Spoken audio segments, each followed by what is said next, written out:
여러분 안녕하십니까? 전 지구적으로 관심 있는 부분이 이른바 Sustainable Development, 지속 가능성이죠. 그런 지속 가능한 도시 개발이든 도시 재생이든 이런 정책, 이른바 이제 녹색 도시라고 표현도 하고 그렇죠. 다시 말해 녹색은 환경적인 것을 의미하는 것이죠. 그 중에 이제 대표적으로 무질서한 도시의 어떤 확산을 방지하고 도시민들의 어떤 허파 역할을 할 수 있는 개발 제한 구역, 그 부분에 대해서 이 시간 좀 자세히 설명을 드리도록 하겠습니다. 그래서 개발 제한 구역이 어떤 것이고 어떻게 제도가 만들어졌고 이 개발 제한 구역 내에 그렇다면 어떤 시설을 가능한 것들이 어떤 것들이 있는지에 대한 것과, 그리고 이제 개발 제한 구역에 대한 그 보전 부담금이라는 게 있어요. 그리고 이제 토지 매수 제도, 그리고 주민들의 지원 사업, 또 무분별하게 훼손된 개발 제한 구역에 대한 그 훼손지 그 복구 사업 같은 게 있고, 특히 이제 도시공원, 도시자연공원도 있지만요, 도시공원이나 녹지 제도에 대해서 이 시간 좀 알아보도록 하겠습니다. 개발 제한 구역은 그 도시의 무질서한 확산을 방지하고 도시 주변의 자연 환경을 보존해서 이 도시민들의 그 건강하고 이 건전한 그러한 생활 환경을 보호하기 위한 그런 매우 중요한 제도죠. 이렇게 도시민의 건강하고 건전한 생활 환경을 보호하기 위해서 도입된 제도가 개발 제한 구역, 이른바 그린벨트 제도입니다. 1971년에서 77년 사이에 14개의 도시권의 전 국토 면적의 5.4%에 해당되는 곳을 지정을 해서, 이때는 이제 박정희 정권이었어요. 박정희 대통령 시절에 이런 개발 제한 구역 제도를 도입한 겁니다. 이것은 매우 저는 잘한 그런 제도라고 생각합니다.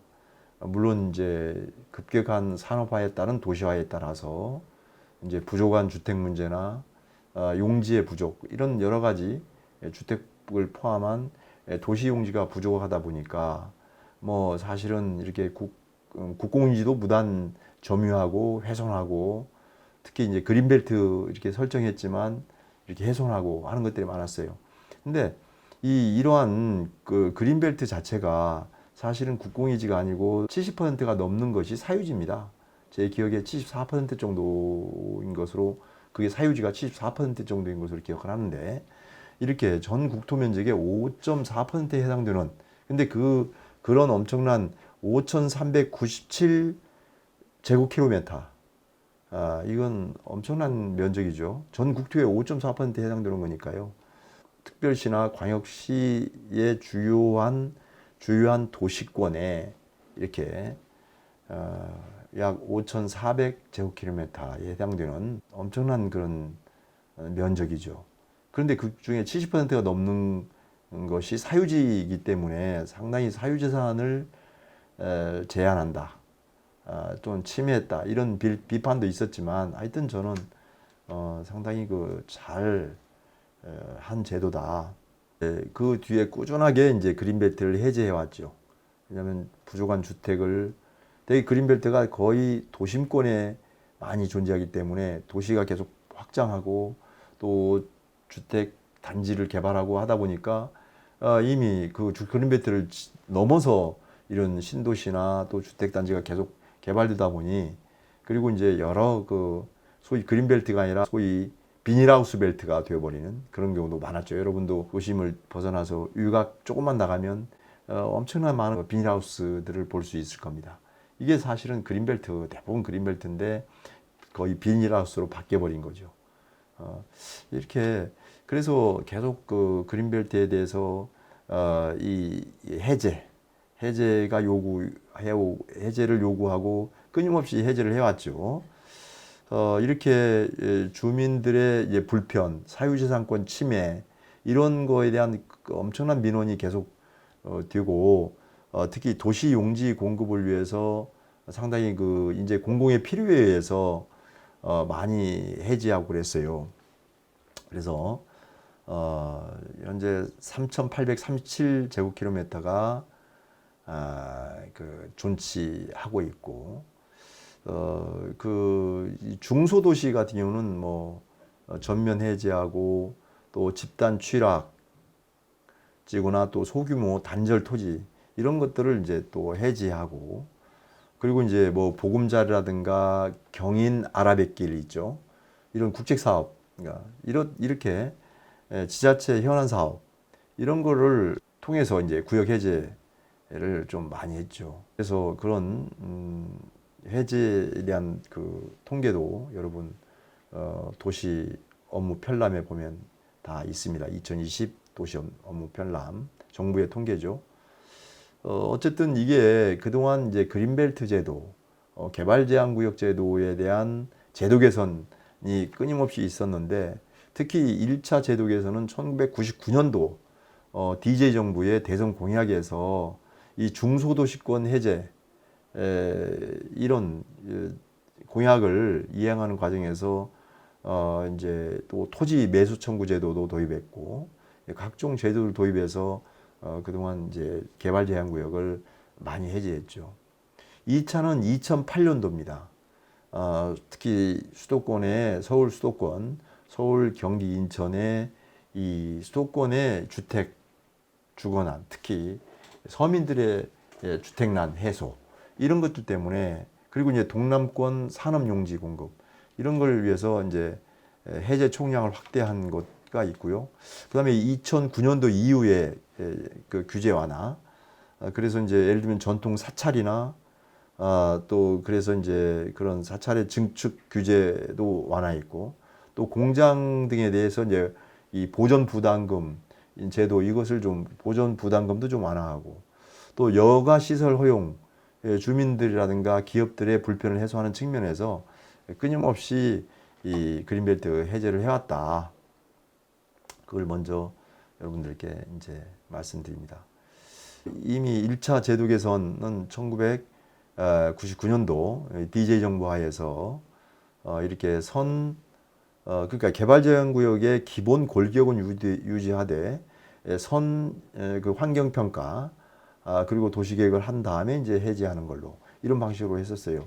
그래서 춘천을 비롯한 춘천권이나 전주권 이렇게 7대 이 중소도시권을 전면 해제하고 또 보전 가치가 높은 지역을 이제 보전 지역으로 그러니까 보전 지역은 이제 뭐 예를 들면 보전 지역이나 생산 녹지나 공원 이것으로 이제 지정을 한 겁니다. 수도권 등 7개 대도시권 이것은 이제 그런 그린벨트 구역을 유지하되 이 광역도시 계획에 따라서 이제 보전 가치 등을 감안해서 부분적으로 조정하기도 하고 이렇게 그런 것들이 있었습니다. 이제 2차 제도 개선에서 이제 개발 제한 구역을 해제를 좀 확대한 측면이 있어요. 그리고 이제 존치 지역 관리를 강화했습니다. 그래서 보전 부담금, 이제 존치 지역 관리 강화 방안으로서 이제 보전 부담금 제도. 그래서 이제 공공시설에 대해서 각종 감면 제도를 폐지하고 이 부과 대상을 당초의 형질 변경 면적에서 개발 행위 전체, 형질 변경과 이 건축 행위 이런 개발 행위 전체로 확대했다는 거죠. 그리고 이제 이행 강제금을 이렇게 부과했는데, 그러니까 불법 훼손된 그런 그린벨트에 대해서 원상 회복을 하도록 규정을 신설한다든가, 그 원상 회복을 하지 않을 때 이행 강제금을 또 부과한다든가, 이래서 이제 실제로 이런 이 존치 지역에 대해서 관리를 강화하는 그런 제도를 도입했습니다. 그리고 훼손지 복구 제도를 도입했는데 해제 면적의 10에서 20%이 상당 주변 그 훼손지 복구를 의무화하고 훼손지가 없는 경우에는 이제 해제 면적의 공시가 10%를 이제 보전 부담금으로 부과하는 그런 제도를 도입했습니다. 그리고 이제 2009년도부터 이제 지금까지 그런 이제 개발 제한 구역 제도에 대해서 제도 개선을 해오고 있는 내용을 간단히 소개하면 우선 이제 2009년 이후에 이제 그 전통 사찰의 증축 면적을 하도록 그 제도 개선했죠. 그래서 건축물 바닥 면적의 2배, 그리고 이제 종전 대지 면적의 30% 이걸 이제 더해서 이 증축 면적을 확대하도록 했고요. 또 허용되는 여가시설 종류를 확대했는데, 예를 들면 농구장이나 야영장, 뭐 예를 들면 치유의 숲, 그죠? 산림욕장, 뭐 이런 것들을 그린벨트 지역에서 할 수 있도록 했죠. 그리고 이제 개발 제한 구역 내에 입점이 있을 경우 부설 주차장 규모도 당초 200제곱미터에서 300제곱미터로 좀 확대해 줬어요. 그리고 주민 지원 사업 그런 대상을 확대했는데, 예를 들면 어린이집이나 유치원이나 경로당, 노인복지관 이런 부분들에 대해서도 그린벨트를 활용할 수 있도록, 또 공공기여형 훼손지 정비제도라는 것을 도입했어요. 그래서 이제 개발제한구역 내 훼손지에서 이 토지 등 소유자, 토지 소유자가 훼손지의 30% 이상을 공원 녹지로 조성해서 지자체에 기부채 하는 경우에, 예를 들면 뭐 창고를 설치할 수 있도록 허용한다든가, 이렇게 이제 공공기여형 훼손지 정비제도를 또 도입했습니다. 그리고 이제 개발제한구역 해제 권한의 지자체 유인 문제인데요. 이 중소규모 해제 권한을 시도지사에게 유임하되 국토부에 이제 사전 협의를 의무화하고, 필요시에 중앙도시계획위원회, 중도위라고 하죠. 중앙도시계획위원회 심의를 받게 하는 그런 안전장치도 마련했죠. 그리고 개발제한구역 내 소규모 단절 토지 해제 기준도 완화하고, 훼손지 정비구역 구역지정 요건, 또 내용, 방법 이런 것들을 또 정비를 했습니다. 그러니까 훼손지 정비사업 구역 내 설치할 수 있는 시설 이 종류를 보면, 이제 그 대통령령으로 이제 정하는 그 시설 종류를 잠깐 소개하면, 이 도시공원이라든가 녹지, 물류창고, 기존 건축물 이런 것들로 이제 시설 종류에 대해서 이제 규정을 했습니다. 특히 최근에, 그러니까 지난 2017년에 이 그린벨트 관련된 주요 개선 내용을 잠깐 소개해 드리도록 하겠습니다.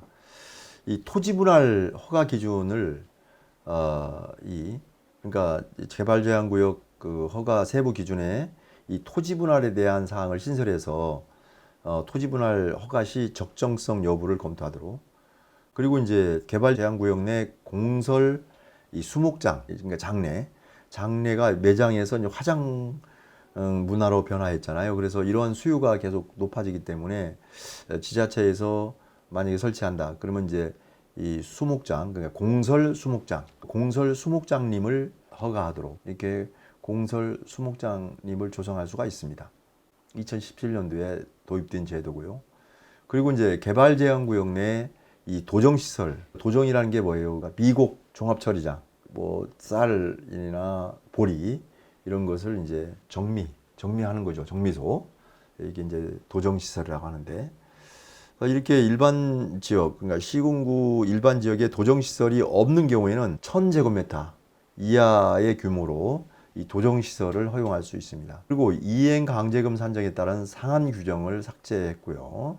그러니까 본래는 이제 이행강제 금 산정 결과 5천만 원을 초과하는 경우에는 그 5천만 원을 징수하도록 그 상한 규정 이걸 삭제했죠. 그 다음에 시도지사의 개발제한구역 행위허가 제한 근거를 마련했습니다. 특히 보전 관리를 위해 특별히 필요한 경우 시도지사가 일정 기간 동안 시장 군수의 개발제한구역 내 행위허가를 제한할 수 있도록 했다는 거죠. 그린벨트 내에 관리 공무원 배치를 의무화했습니다. 개발제한구역 단속 공무원 배치 근거 규정을 법률에 규정하고, 전담 인력 확보가 용이하도록 불법 행위를 예방하고 구역도 체계적으로 관리하도록 그렇게 했다는 거죠. 또 시도지사의 개발제한구역 내 직접 시정명령 권한을 부여했습니다. 그래서 이 개발제한구역에서 시장군수에 대한 시정명령권을 시도지사가 확대해서 이 불법 행위 예방을 효율적이고 일관되고 신속하게 수행하도록 그렇게 만들었죠.